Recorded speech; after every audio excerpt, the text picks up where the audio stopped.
Welcome to the lecture number 9, Administrative Theory, given by Henry Fayol. In the last lectures, we have covered Taylor's principle, evaluation of management, functions, introduction, levels of management, and we have covered all these things. Taylor's principles we have covered in lecture number 8. In this lecture, you will be able to learn all the 14 principles with their clear examples and will be able to list 5 elements of administration into different principles. So who is the founder? The Henry Fayol. From 1841 to 1925, he had contributions in management. Fayol क्या थे? French mining engineer थे. वो became managing director of a struggling mining company. And उन्होंने उस company को highly successful enterprise बनाया. Unlike Taylor's shop floor focus, Fayol ने study की थी फ्रॉम द टॉप. जो टॉप मैनेजमेंट का काम होता है उनको कैसे इफिशिएंट एंड इफेक्टिव कर सकते हैं, उन पे इनका मेन फोकस था.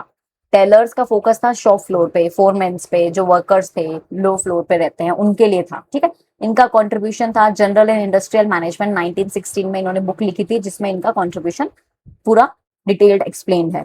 तो इनका टाइटल क्या मिला? Father of modern management theory. और जो फादर ऑफ साइंटिफिक मैनेजमेंट थे वो थे Taylor, and modern management theory के फादर हो गए हेनरी फयोल. इनका मेन लैंडमार्क ये था जो इन्होंने काम किया था. यूनिक कॉन्ट्रीब्यूशन इनका ये था कि मैनेजमेंट को इन्होंने एज ए यूनिवर्सल ट्रीट किया कि मैनेजमेंट कोई भी सीख सकता है by the set of 14 principles. ठीक है. तो 5 मेजर एलिमेंट्स के थ्रू इन्होंने एडमिनिस्ट्रेशन को समझाने की कोशिश की गई है. जैसे हमने पढ़े थे थर्ड लेक्चर में ऑलरेडी कि planning, organising, staffing, controlling, coordinating, ये सब होते हैं. ठीक है. कमांडिंग, इनको कैसे फेयोल्स ने पहले ये 5 कंट्रीब्यूशन दिए थे: planning, organising, commanding, coordinating and controlling. And later they have changed into what we learn today: planning, organising, staffing, directing and controlling. ठीक है. तो हम इनको प्रिंसिपल्स को लाइन बाय लाइन पढ़ेंगे. ठीक है. हमने प्रिंसिपल्स को अलग अलग बाइफिकेशन में डिवाइड किया है to learn it and to grab it easily. ठीक है. सबसे पहला प्रिंसिपल है डिवीजन ऑफ वर्क. अब ये जो चारों प्रिंसिपल्स हम इसमें पढ़ने वाले हैं वो किस पे फोकस्ड है? Structuring work and authority. ठीक है. वर्क एंड ऑथोरिटी पे बेस्ड ये 4 प्रिंसिपल्स है. डिवीजन ऑफ वर्क, काम को कैसे डिवाइड करना है. इन्होंने बोला गया specialisation increases efficiency, divide work among individuals, departments based on expertise. जिसमें एक्सपर्टीज है, जो जिसमें स्पेशलाइज्ड है, जिसको जो काम बहुत अच्छे से करना आता है या वो कर सकता है, उस अकॉर्डिंग काम को डिवाइड करो. तो ये मेन इनका प्रिंसिपल था. किसी को हर कुछ काम मत दो कि आपको यहाँ सीट खाली है, यहाँ पे बंदा खाली है, उसको वहां बैठा दिया. That is not the right way of doing it. Right way इन्होंने ये बताया गया था कि जो जिसमें एक्सपर्टीज है या तो उसको हायर करो या जो ऑलरेडी अवेलेबल है उसको उसी जगह पे रखो. ठीक है. तो सेकंड इन्होंने बात की थी ऑथोरिटी एंड रिस्पॉन्सिबिलिटी की, कि the right to give order. Authority मतलब क्या होता है? Right to give orders. आपके पास क्या पावर है, must always be matched with equal responsibility for outcome. अगर आप किसी को ऑर्डर दे रहे हैं तो उसके आउटकम की रेस्पॉन्सिबिलिटी भी आपको ही लेनी चाहिए. कहने का मतलब authority and responsibility should be in the balance. If you have some power then you should be responsible to execute the power. ऐसा नहीं आपने सिर्फ काम डिवाइड कर दिया, अब काम हो ना हो आई एम नॉट रेस्पॉन्सिबल, तो ये चीज नहीं होनी चाहिए. There should be an balance between authority and responsibility. ये सेकंड प्रिंसिपल इन्होंने दिया था. जो थर्ड प्रिंसिपल इन्होंने दिया था related to the structuring work and authority हमने डिवाइड किया, वो दिया था इन्होंने: obedience, respect and proper conduct are essential, achieved through good leadership and clear rules. ये बोल रहे हैं कि every organization should follow a principle of discipline. कहने का मतलब है कि हर ऑर्गेनाइजेशन में एक दूसरे के लिए ओबीडियंस, रेस्पेक्ट और प्रॉपर कंडक्ट होना चाहिए. किस वे में आपको काम करना है, क्या डिसिप्लिन रहना चाहिए, और गुड लीडरशिप होनी चाहिए, क्लियर रूल्स होने चाहिए. तो ये होता है डिसिप्लिन जो आपको अपने काम में होना चाहिए. और unity of command, unity of command हमने ऑलरेडी लास्ट लेक्चर में भी कवर किया था. इसका मतलब ये होता है each employ should receive orders from one superior only. जैसे कि 4 एम्प्लॉय है, 1 2 3 4, इन इस एम्प्लॉय को सिर्फ एक ही सुपीरियर होना चाहिए, ही इज सुपीरियर. तो इसके अंडर 4 एम्प्लॉयज हो सकते हैं बट सबको ऑर्डर देने वाला, सबके ऊपर हेड सिर्फ एक ही होना चाहिए. इमीडिएट सुपरवाइजर जो है जिसको वो रिपोर्ट करते हैं वो हमेशा एक ही होना चाहिए. अदरवाइज अगर दो को रिपोर्ट करना हो, अगर इसको भी मुझे रिपोर्ट करना हो तो it will be an error. Error कैसे? इन्होंने बोला आप शाम को जल्दी जाना, इन्होंने बोला आप शाम को लेट जाना, सुबह जल्दी आना. तो whatever the things are, अगर 2 इंस्ट्रक्शंस मेरे पास आ रहे हैं तो देयर विल बी कंफ्यूजन. और वहां पे क्या होगा, कन्फ्लिक्ट्स होंगे, काम नहीं होगा। इसीलिए यूनिटी ऑफ कमांड होनी चाहिए। मुझे जो ऑर्डर दे रहे हैं वो एक ही जन देना चाहिए, एक जैसा ही ऑर्डर आना चाहिए। तो इन्होंने यही बात बोली थी, ये चारों प्रिंसिपल, अगर काम को अच्छा करना है, ऑथोरिटी और वर्क को बैलेंस करना है, तो ये चारों principles there should be there. Now focusing on direction and fair reward pay, इसके बेसिस पे 3 प्रिंसिपल्स और है। हमने 4 प्रिंसिपल्स कवर किए, अब now we are going to cover principle based on fair and reward. तो यूनिटी ऑफ डायरेक्शन होनी चाहिए। जैसे यूनिटी ऑफ कमांड पढ़ा कि एक ही इंसान ऑर्डर देना चाहिए, यूनिटी ऑफ डायरेक्शन है कि सबका गोल्स एक ही तरफ अलाइंड होना चाहिए। One plan one head for organisation, grouping of activities with same objective keeps everyone aligned. आप कोई काम कर रहे हैं, आपका ऑब्जेक्टिव कुछ और है, काम करने के पीछे उसका कुछ और है, and someone has something else. तो इसकी वजह से क्या होगा, डायरेक्शन सब अलग अलग दिशा में जाएंगे, अचीवमेंट्स अलग अलग होगी। किसी का तो गोल है प्रॉफिट इंक्रीज करने में, किसी का गोल है क्वालिटी पे बेस्ड है, किसी का कहीं कुछ और बेस्ड है। तो it will lead to no objectives align, और फाइनली डायरेक्शन जो रिजल्ट आएगा वो सक्सेसफुल नहीं होगा। इसीलिए यूनिटी ऑफ डायरेक्शन होनी चाहिए ऑर्गेनाइजेशन में। हर ग्रुप ऑफ एक्टिविटीज में जो हेड है उनको अपने सबऑर्डिनेट्स को बताना चाहिए आप ये काम कर रहे हैं, इसके पीछे आपका ये मोटिव है। तो जिससे क्या होगा, एवरीवन अलाइंड रहेंगे। Subordination of individual interest, another चीज क्या है, जो इंडिविजुअल पर्सनल जो इंटरेस्ट है मेरे इस ऑर्गेनाइजेशन में काम करने का, जो सिंगल एम्प्लॉइज का जो पर्सनल इंटरेस्ट है, वो ऑर्गेनाइजेशन के इंटरेस्ट से पहले आना चाहिए। तो organisational interest must come before any single, क्या बोला गया, जो पर्सनल मेरा इंटरेस्ट है वो ऑर्गेनाइजेशन के इंटरेस्ट से ऊपर नहीं रखना है मुझे। अगर मैं एम्प्लॉय हूं या मेरे ग्रुप का मेरा कुछ काम है, अगर ऑर्गेनाइजेशन की नीड है प्रॉफिट मार्जिन को इंक्रीज करना, तो मैं अपना पर्सनल इंटरेस्ट पे फोकस नहीं कर सकती। फोकस कर सकते हैं बट देयर शुड बी सब ऑर्डिनेशन, मतलब इंडिविजुअल इंटरेस्ट और ऑर्गेनाइजेशन इंटरेस्ट को हमें मिला के चलना है। ऐसा नहीं है कि मेरा इंटरेस्ट कुछ और ही है बट फिर भी मैं ऑर्गेनाइजेशन इंटरेस्ट को फोकस कर रही हूँ, दैट इज वेरी डिफरेंट। तो you should be have a complementary interest, ठीक है, तभी आप उसको अचीव कर पाएंगे। अगर आपके कॉन्ट्राडिक्टिंग इंटरेस्ट है तो you can not achieve, long term में आप काम नहीं कर सकते। तो there should be complementary interest of yours and your organization, दोनों का सेम गोल सेम इंटरेस्ट होना चाहिए, then you will be able to succeed. Remuneration मतलब ये होता है जो आपको पे मिल रहा है। Pay should be fair for both employees and the organisation, motivating without being excessive.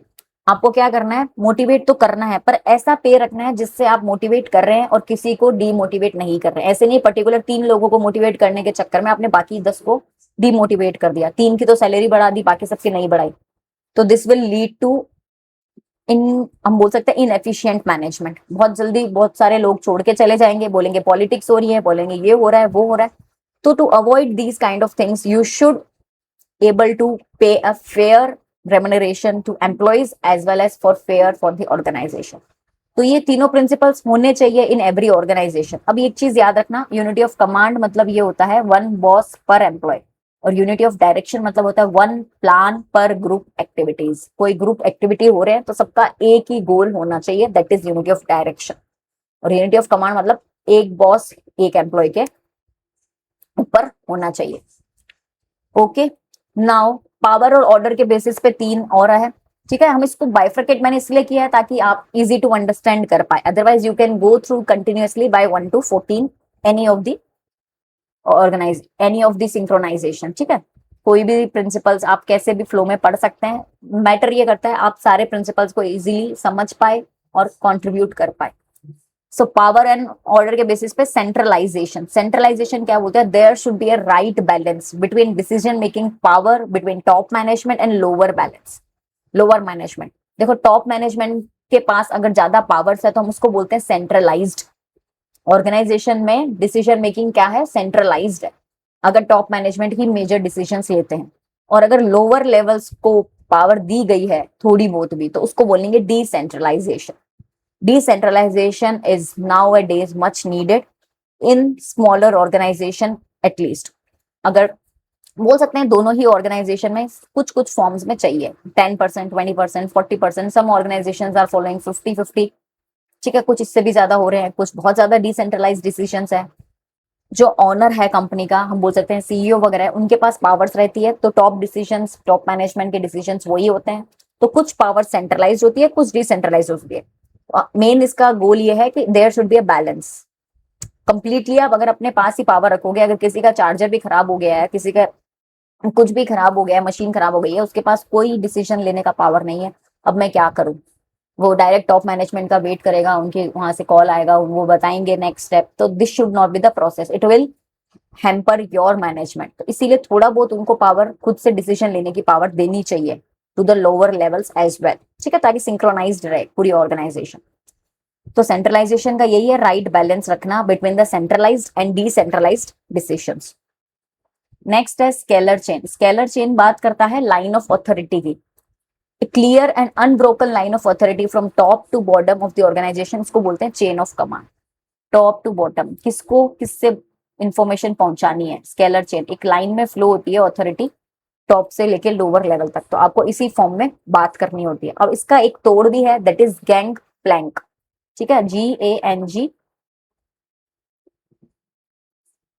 Gang Planck, PLANK, ठीक है, गैंग प्लैंक है, जिसको क्या कहते हैं, आप फॉर्मली अगर आपको किसी के पास बहुत स्पीड में पहुंचना है, जैसे कि यहाँ पे है अदर डिपार्टमेंट के कुछ हेड्स है, कुछ अलग अलग लेवल्स के, आपको अगर इस डिपार्टमेंट से कांटेक्ट करना है तो you can go through this, इसको बोलते हैं गैंग प्लैंक, ठीक है। कोई फास्टर कम्युनिकेशन के लिए अगर आपने अथॉरिटी की लाइन तोड़ी भी है तो इट इज क्या है, इसको एक तरीके से ऑफिशियल माना गया है, लीगल माना गया है इन ऑर्गेनाइजेशन, ओके।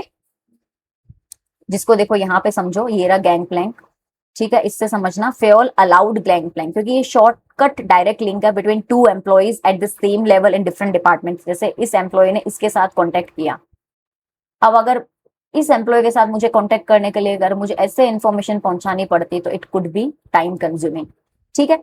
तो फास्टर कम्युनिकेशन के लिए without breaking the scalar chain principle, same level of different departments पे अगर मुझे जाना है, इसको इससे बात करनी है, इसको इससे बात करनी है, इनको इससे बात करनी है, तो this is the gangplank option which is allowed in the Fayol's principles of scalar chain. तो ये चीज याद रखना, ठीक है। मैं ये नहीं बोल रही हूँ कि आप यहाँ से डायरेक्ट इससे बात करो, यहाँ से डायरेक्ट ये नहीं, नहीं, this is actually authority concept जो कहीं ना कहीं एरर आ सकता है। But if you are talking to the same department of the principle, same department के पास बात कर रहे हैं, तो you can easily do this as a gangplank. अब ऑर्डर की बात करते हैं, place for everything, everything in the place, कहने का मतलब ये है हर चीज की एक जगह फिक्स होनी चाहिए और उसी जगह पे वो चीज होनी चाहिए। ऑर्डर में applies both to material and to people. कौन सा इंसान कहाँ मिलेगा, वो उस ऑफिस में मिलेगा, तो वो सबको पता होना चाहिए। अगर मैं उसको ढूंढने में 3 घंटे लगा दूं तो वो टाइम वेस्टेज है। अगर मुझे पता था कि वो वहीं मिलेंगे, उनका प्रॉपर ऑर्डर वही है, उनका टाइम इस टाइम पे वो इसी जगह मिलेंगे, मैंने ढूंढा, उनसे काम किया, बात हुई और काम हो गया 15 मिनट में। वही चीजों की बात है, अगर मुझे कुछ चीज की जरूरत है और मुझे पता है ये चीज मुझे वहां पे मिल जाएगी ऑर्गेनाइजेशन में, मैं जाऊंगी तो I will go and pick up the things, तो this will save the time. तो everything should be placed at their places, order में होना चाहिए। अब now the fairness, stability and spirit की बात करते हैं, प्रिंसिपल्स 11 to 14। 11 प्रिंसिपल क्या बोलता है, इक्विटी। इक्विटी मतलब सबको इक्वल ट्रीट करना with kindness and justice. Fairness builds loyalty. अगर आपको किसी एम्प्लॉयज को अपनी ऑर्गेनाइजेशन में लॉन्ग टर्म के लिए रखना है तो you should be fair enough, you should be kind enough, और आपको जस्टिस रखना है। जस्टिस मतलब व्हाट इज राइट, उनके साथ अनफेयर नहीं होना, इक्विटी करना है आपको, हर एम्प्लॉयज को इक्वली ट्रीट करना। अगर उसको 10 घंटे काम कर रहा है तो दूसरे को भी 10 घंटे काम करवाना। ऐसा नहीं है कि इसको 10 घंटे करके मैं 40,000 सैलरी दे रही हूँ, उसको मैं 5 घंटे में दे रही हूँ सिमिलर काम करने के बाद भी। तो this should be unfair, injustice, ठीक है। तो आपको ये ध्यान रखना है, ये चीज आपको फॉलो करनी है, जिससे क्या होगा, एम्प्लॉयज की लॉयल्टी बिल्ड होती है। Stability of tenure, another important principle which need to be followed. आपको अपने ऑर्गेनाइजेशन में एम्प्लॉयज का टर्नओवर रिड्यूस करना है। टर्नओवर मतलब एम्प्लॉयज आपकी ऑर्गेनाइजेशन छोड़ के ना जाए, ये मेन गोल होना चाहिए आपका।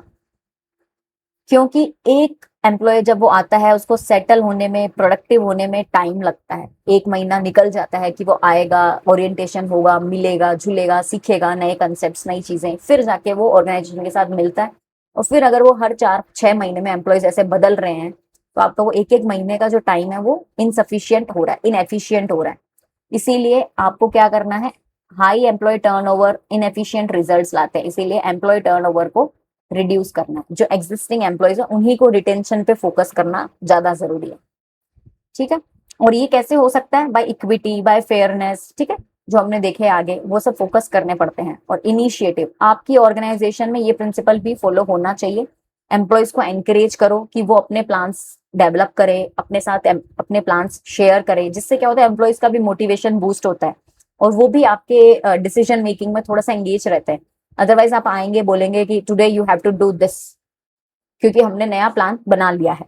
आप अगर खुद से प्लान बना के उनको ऑर्डर दे रहे हो तो ये थोड़ा सा एम्प्लॉयज को कहीं ना कहीं कभी कभी हर्ट करता है। इसीलिए कभी कभी आप उनको अगर इनिशिएटिव का काम देते हैं कि ऑर्गेनाइजेशन में ये प्रॉब्लम्स आ रही है, मार्केट में ये चेंजेस आए हैं जिस वजह से हमें कुछ चेंज करना पड़ेगा, हमारा डाउनफॉल हो रहा है, तो आप एम्प्लॉयज से भी सजेशंस ले सकते हैं कि हम डाउनफॉल के टाइम पे क्या क्या चीजें चेंजेस कर सकते हैं, जिससे उनको मोटिवेट फील होगा और वो अपने नए आइडियाज भी देंगे। ठीक है, तो ये चीज बहुत इंपॉर्टेंट है आज के ऑर्गेनाइजेशन में। स्पिरिट द कॉर्प्स क्या बोलते हैं, promote team spirit and unity, harmony and the sense of belongingness strengthen organisation. अगर ऑर्गेनाइजेशन में सबको टीम स्पिरिट फील होगी, मतलब हाँ हम लोग एक टीम है, हमारी यूनिटी है, किसी को कुछ हो गया तो अदर टीम ने मेंबर ने हेल्प कर दी, ठीक है, हार्मोनी एक दूसरे के साथ, बिलोंगिंगनेस की हमारी एक टीम है तो हम लोग एक दूसरे के कंप्लेन नहीं करेंगे, हम एक दूसरे का सपोर्ट करेंगे, तो ये वाली चीज भी आपको प्रमोट करनी है। कॉम्पिटिटिवनेस की जगह कोलैबोरेटिवनेस का प्रमोशन होना चाहिए ऑर्गेनाइजेशन में, ठीक है, जिससे ऑर्गेनाइजेशन और स्ट्रेंथ होती है। तो ये 14 प्रिंसिपल्स है, you should learn this by heart, you should be able to recognise कि ये वाली एक्टिविटी कौन से प्रिंसिपल से है। ठीक है, तो इनको एक बार वन लाइन मीनिंग में समझो। डिवीजन ऑफ वर्क मतलब specialisation boost efficiency, authority and responsibility equal power and accountability होनी चाहिए। डिसिप्लिन मतलब होता है respect for rules and agreements.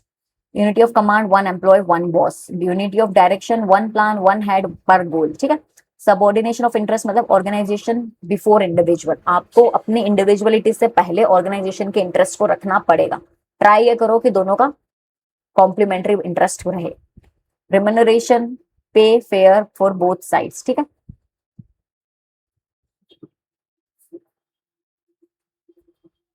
समझ में आया इतना आपको? और बाकी जो प्रिंसिपल्स है वो हम आगे वाली स्लाइड पे कवर करेंगे। फेयोल एंड प्रिंसिपल का क्लासिकल थ्योरी कंपैरिजन एक बार बहुत इंपॉर्टेंट है, ये डिफरेंस आता है। फेयोल का टॉप मैनेजमेंट होल ऑर्गेनाइजेशन पे फोकस है, टेलर का शॉप और ऑपरेशनल लेवल पे है ओनली। और जनरल प्रिंसिपल्स टॉप डाउन पे फोकस्ड है इनके, और इनके सिर्फ बॉटम बॉटम से अप की तरफ जाते हैं इनके। इनके यूनिवर्सल है, हर टाइप ऑफ ऑर्गेनाइजेशन में एप्लीकेबल है, और ये मेजरली प्रोडक्शन सेटिंग में है, जहाँ पे इंडस्ट्री और प्रोडक्शन हो रहा है वहां पे ये टेलर्स के प्रिंसिपल काम आते हैं।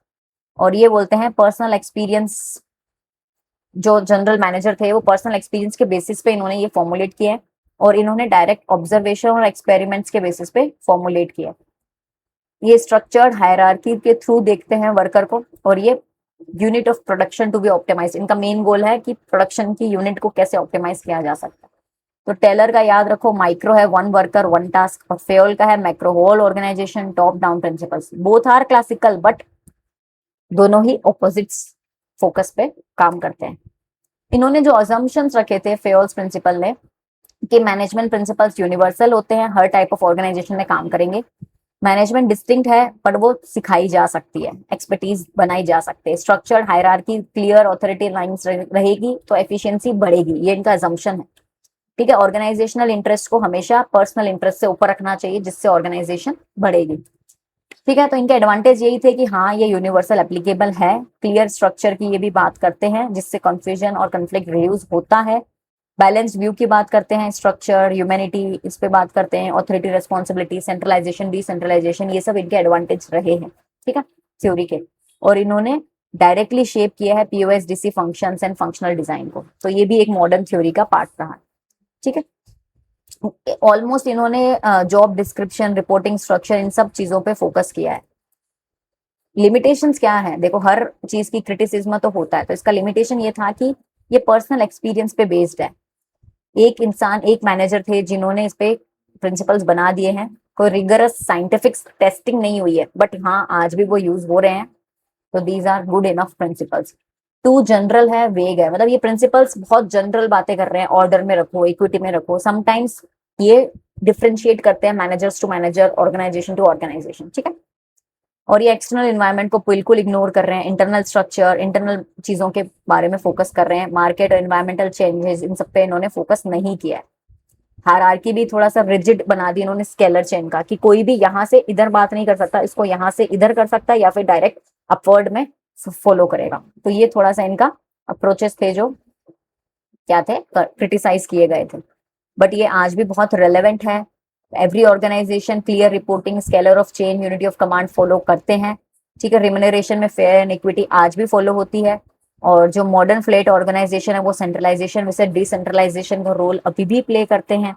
और एस्पिरिट द कॉर्प्स, जहां टीम स्पिरिट पे फोकस किया जाता है, ये चीजें अभी भी इम्प्लाइड है। ठीक है, तो हम इसको टाटा ग्रुप से समझते हैं। जैसे क्लियर स्केलर चेन, तो every subsidiary has a defined, ठीक है, डिफाइंड लाइन है कि कैसे ग्रुप चेयरमैन तक पहुंचना है, पूरी लाइन है। स्ट्रॉन्ग एस्पिरिट द कॉर्प्स है टाटा में। टाटा कल्चर ही है ऐसे है कि एम्प्लॉय की लॉयल्टी और शेयर्ड वैल्यूज फोकस होती है। यहाँ पे भी बैलेंस्ड सेंट्रलाइजेशन है।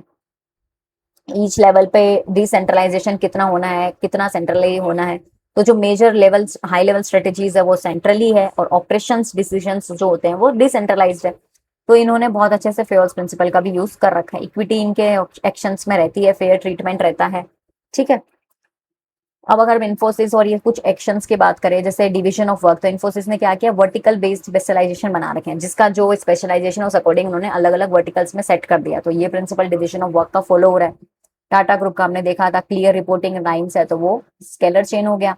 इनिशिएटिव की जो बात थी हमने देखी थी, वो मोस्ट फेमस 20% टाइम पॉलिसी है, एनकरेजिंग एम्प्लॉय लेड प्रोजेक्ट। तो इसमें गूगल ने ये प्रोजेक्ट, ये वाली इनिशिएटिव पे बहुत फोकस किया है कि एम्प्लॉयज खुद अपना एनकरेज करते हैं एम्प्लॉयज प्रोजेक्ट्स नए एनहेंसमेंट के लिए।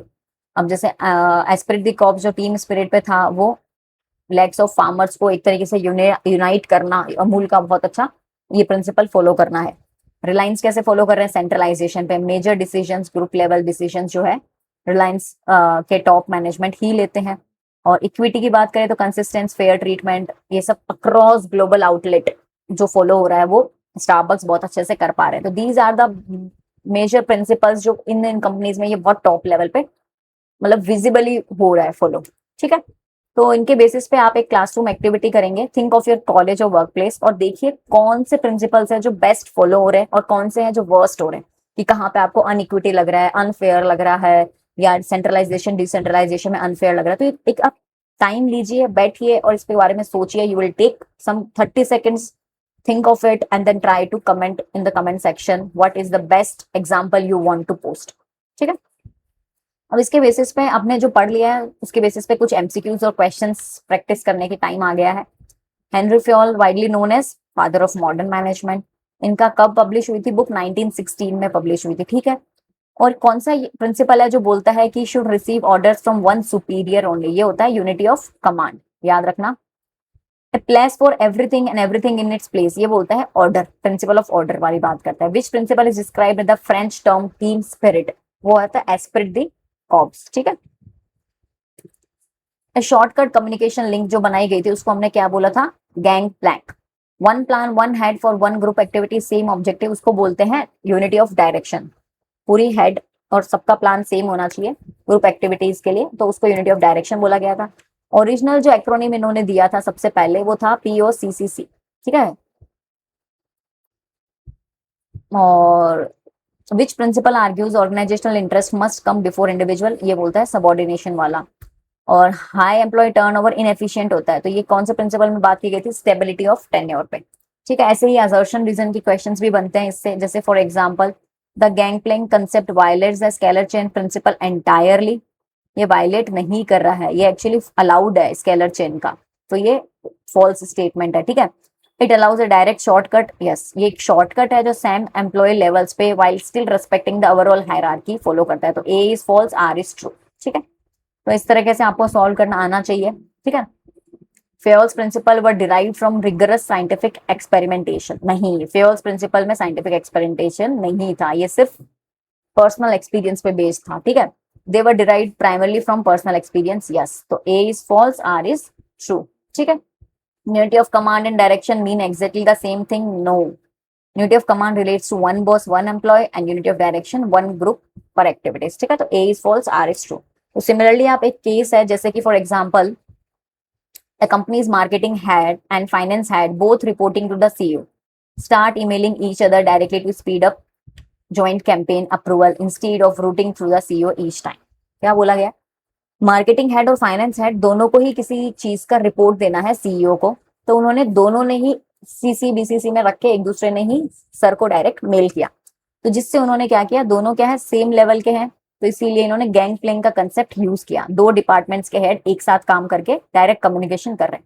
This shortcut is acceptable in Fayol's theory, ये ओवरऑल स्केलर चेन हायरार्की है, इसमें वो भी रेस्पेक्ट हुई है, ठीक है। If both heads instead waited for the CEO to approve every step, this would reflect strict adherence. तो यहाँ पे क्या हो गया, दोनों को अलग अलग अप्रूवल की जरूरत नहीं पड़ी, दोनों ने साथ में अप्रूवल ले लिया, ठीक है। तो ये कुछ ट्रू एंड फॉल्स क्वेश्चंस है, ट्राई टू सॉल्व दिस। जैसे कि for example Fayol's propose 10 principles, no उन्होंने 14 दिए थे। Henri Fayol approach focus on all organisation, हाँ ये बात सच है। Gangplank concept completely eliminates, no. Fayol's principle based on universal and teachable, yes, ठीक है। एस्पेक्ट द क्रॉप्स, यस, ठीक है। ऐसे ट्रू और फॉल्स भी आपको आने चाहिए। And by now you should be able to write the answers in about 100 words of each of the concept which we have covered, जैसे यूनिटी ऑफ कमांड, और इन दोनों के एग्जांपल्स में आना चाहिए आपको। एडवांटेज डिसएडवांटेज आने चाहिए, गैंग प्लेइंग कंसेप्ट क्या है, क्यों ये जरूरी समझा उन्होंने, एम्प्लॉइज का ऑर्गेनाइजेशन जो वाइड अप्रोच है टेलर शॉप फ्लोर से डिफरेंट है, कैसे है, क्या है, कंपेयर करो, ठीक है। ये सब चीजें हमने ऑलरेडी कवर किया, तो you should be able to know this. अब वो हमने क्विक रिवीजन शीट थी 1 to 7 हमने वहां रिवाइज किया था, अब इसकी शॉर्ट फॉर्म यहाँ पे है। सेंट्रलाइजेशन में right balance of decision power, top versus bottom. Order बोलता है place for everything, everything in its place. Scalar chain बोलता है clear unbroken line of authority. Equity बोलता है काइंडनेस एंड जस्टिस। इनिशिएटिव बोलता है encourage employ to plan and execute their own ideas. Stability of tenure बोलता है avoid excessive turnover, let people settle in, turnover मत होने दो, ठीक है। एस्पिरिट द क्रॉप्स बोलता है टीम स्पिरिट एंड यूनिटी। तो ये वन लाइनर रिवीजन शीट है, इसको भी आपको कवर करना चाहिए। अब पूरी लेक्चर की समरी हम कवर कर लेते हैं। फादर ऑफ मॉडर्न मैनेजमेंट की बुक आई थी 1916 में। 5 एलिमेंट्स इन्होंने दिए थे, planning, organising, commanding, coordinating and controlling, ठीक है। 14 प्रिंसिपल्स, ठीक है, ये उन्होंने दिया था। मेजर क्रिटिसिज्म जो था वो हमने कवर किया है। फेयल का मैक्रो व्यू था, माइक्रो व्यू टेलर का था, ठीक है, दोनों ही क्लासिकल थे। So with this we have come to the end of the lecture. Next lecture we are going to learn Max Weber's ideal bureaucracy theory, ठीक है, जो लेक्चर नंबर 10 में हम कवर करेंगे। You can subscribe to my channel and go to my playlist and learn all the management concepts over there.